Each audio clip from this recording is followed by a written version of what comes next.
அன்பும் பண்பும் பாசமும் நேசமும் நிறைந்த நட்புகளுக்கும் உறவுகளுக்கும் என் இனிய காலை வணக்கம். இன்று எனக்கு மகிழ்ச்சியான நாள், மறக்க முடியாத நாள். ஏனென்றால் டாக்டர் APJ அப்துல் கலாம் அவர்கள் பல சோதனைகளை தாண்டி சாதனைகளாக்கிய நாள். இன்று கிடையாது, இன்று நான் வாசிப்பதற்கு அவர் செய்த நாள் 1980 ஜூலை 17 இரண்டாவது SLV-3 ஏவுகணத்தை விண்ணில் செலுத்துவதற்கு இன்னும் 30 மணி நேரம் உள்ளது. அந்த பத்திரிகைகள் எல்லா விதமான கணிப்புகளையும் வெளியிட்டன. திட்ட இயக்குனர் காணாமல் போய்விட்டார், அவருடன் தொடர்பு கொள்ள முடியவில்லை என்று ஒரு பத்திரிகை செய்தி வெளியிட்டிருந்தது. போதுமான எரிசக்தி இல்லாததால் 3வது கட்டம் செயலிழந்து சமுத்திரத்தில் விழுந்ததை நினைவூட்டி எழுதியிருந்தார்கள். மறுநாள் நிகழப்போவதுதான் இந்திய விண்வெளி திட்டத்தினுடைய எதிர்காலத்தை தீர்மானிக்கப் போகிறது என்பதை டாக்டர் அப்துல் கலாம் அறிந்திருக்கிறார்கள். சுருக்கமாக சொல்வதென்றால், ஒட்டுமொத்த தேசமே அவர்களை கவனித்து கொண்டிருந்தது. அடுத்த நாள் ஆரம்பமாகும் வேளை 1980 ஜூலை 18, நேரம் காலை 8:03. மிக முக்கியமான தருணம். இன்றுதான் இந்தியாவினுடைய மகத்துவம் உலகத்திற்கே தெரிந்தது. அதற்கு காரணம் யார்? அதற்கு காரணம் இந்தியாவினுடைய கடைக்கோடியிலே, ராமநாதபுரம் மாவட்டத்திலே கடைக்கோடியிலே, இந்திய ராமேஸ்வர பூமியிலே பிறந்தவர் தான் டாக்டர் அப்துல் கலாம் தான். உலகிற்கே நம்முடைய திறமையை எடுத்து காட்டினார். மறக்க முடியாத மாவட்டம் ராமநாதபுரம் மாவட்டம். அவர் படித்தது ராமநாதபுரம் ஸ்வாட்ஸ் உயர்நிலைப்பள்ளி. இதை பாருங்கள் மறுபடியும்.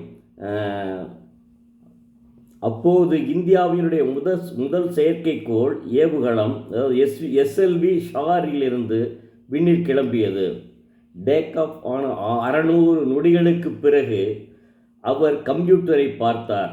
அதில் ரோஹிணி செயற்கைக்கோளை அதன் திட்டமிட்ட பாதையில் செலுத்த ராக்கெட்டினுடைய 4வது கட்டம் தயாராகி கொண்டிருந்த தகவல் பளிச்சிட்டன. அடுத்த 2 நிமிடங்களில் ரோஹிணி அதன் பாதையில் நகரத் தொடங்கியது.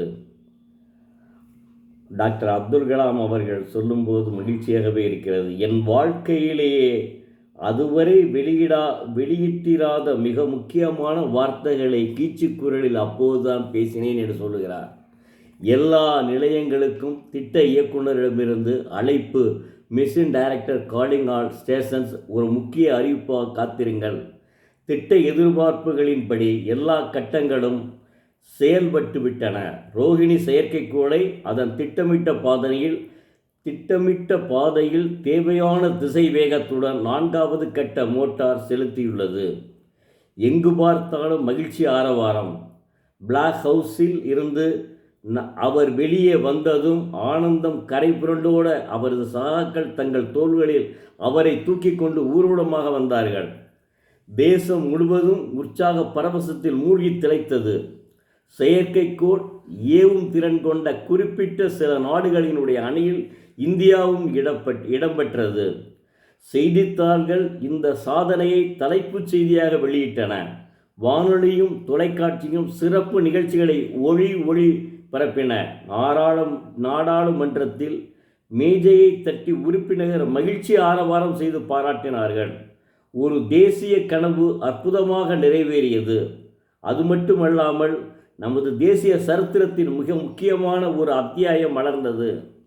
இஸ்ரோ தலைவர் பேராசிரியர் சதீஷ் தவன் விண்வெளியை ஆய்வு செய்யும் ஆற்றல் இப்போது நமக்கு வசப்பட்டு விட்டது என்று அறிவித்தார்.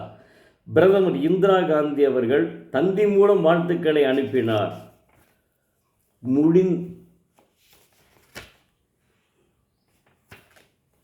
இந்த 100% சுதேச முயற்சியில் எல்லா விஞ்ஞானிகளும் பெருமிதம் அடைந்தார்கள். மகிழ்ச்சி வெள்ளத்தில் மூழ்கினார்கள். அவருக்குள்ளே கலவையான உணர்ச்சிகள்.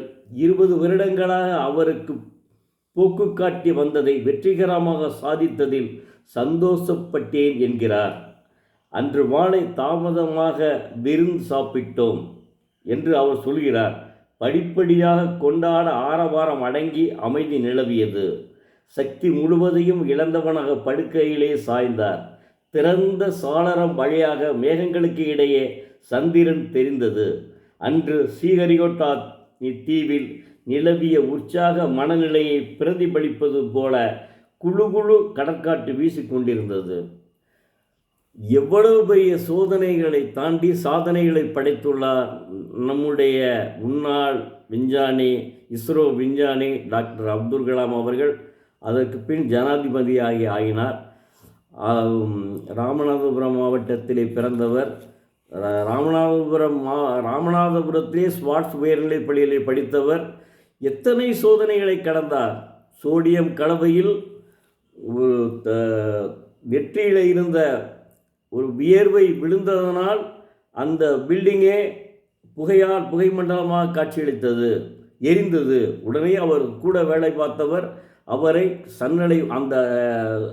சன்னலை உடைத்து அப்படியே வெளியே இவரை தூக்கி அனுப்பினார். அவர் காயங்களுடன் பின்னாடி வெளியே வந்தார். இப்படி பல சோதனைகளை கடந்து இந்தியாவிற்கு உலகத்தினிலேயே ஒரு அங்கீகாரம் வாங்கி கொடுத்தவர் நமது டாக்டர் அப்துல் கலாம் அவர்கள். அவரை மறக்க முடியுமா? மறக்கவே முடியாது. டாக்டர் அப்துல் கலாம் அவர்களினுடைய உணர்ச்சிகளையும் நாம் மறக்கவே முடியாது. எடுத்த முடிவை வெற்றி காண வேண்டும் என்ற ஒரு முயற்சியில் இறங்கினார். அது ராமநாதபுரம் மாவட்டம். நான் படித்ததும் அரசு சேதுபதி அரசினர் கலைக்கல்லூரி. அவர் படித்தது ஸ்வாட்ஸ் உயர்நிலைப்பள்ளி. அவர் இன்ஜினியரிங் காலேஜில் படித்து தான் அவர் அந்தளவுக்கு வந்தார். ஆனால் ராமநாதபுரம் மாவட்டத்தை சேர்ந்தவர். நமது நக்கீரன் ஆசிரியர் கோபால் அவர்களும் ராமநாதபுரம் மாவட்டத்தை சார்ந்தவர்கள். முதலில் பிரிக்கப்படும் போது ராமநாதபுரம் மாவட்டத்தை சார்ந்தது தான் அது அருப்புக்கோட்டை. அதில் பிறந்துதான் அவர் தன் உயிரை பணயம் வைத்து இன்னொரு உயிரை காப்பாற்றினார். இவர்களெல்லாம் மறக்க முடியாது. ராமநாதபுரம் மாவட்டத்தையே மறக்க முடியாதுங்க. நான் அடித்து சொல்லுவேங்க, மண்ணின் மைந்தர்னா அந்த மண்ணுக்கு உள்ள தன்மை நிச்சயமாக இருக்குங்க.